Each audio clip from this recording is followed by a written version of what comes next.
মুরগি মুরগি বাবা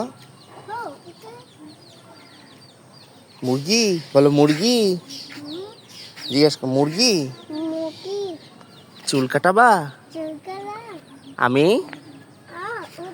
বলো আমি চুল কাটবো তুমি কাটবা আসো বাবা চলো যাই মশা দেখি হাতে একটা মশা দেখি মশা মশা মশা মশা এই মারিয়ে দেখি চলো মশাটা মারো আবার মশা মারো মশা মারো মশা মারো মারো হ্যাঁ চলো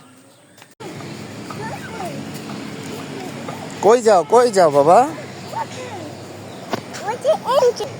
আপনাকে সালাম দিছে আবার সালাম দাও সালাম দিছে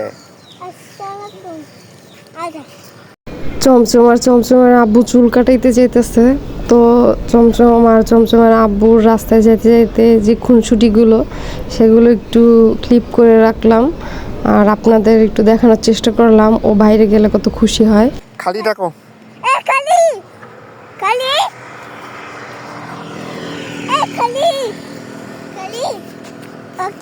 রিক্সা ডাকতেছে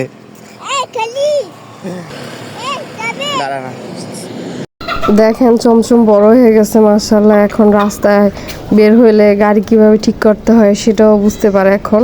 বাসায় না বাবা দোকানে বসো চলেন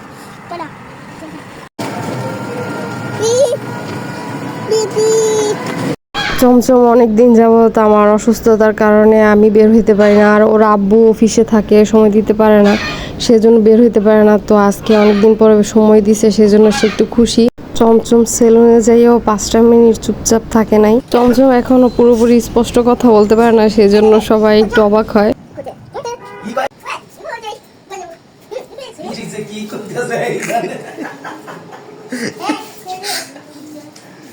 কি বলো তুমি কি বলো তো সুন্দর করে কি চলো এই তো ফাইনালি চুল কাটার জন্য চমচমকে বসাই দিছে চমচম রেডি চমচমের চুল কাটা হচ্ছে কাটছে অনেক দ্রুতই কিন্তু দুঃখের বিষয় হলো চুল কাটতে যে চমচমের গালেও একটু কেটে গেছে তারপরে চুল কাটাও তেমন একটা সুন্দর হয় নাই।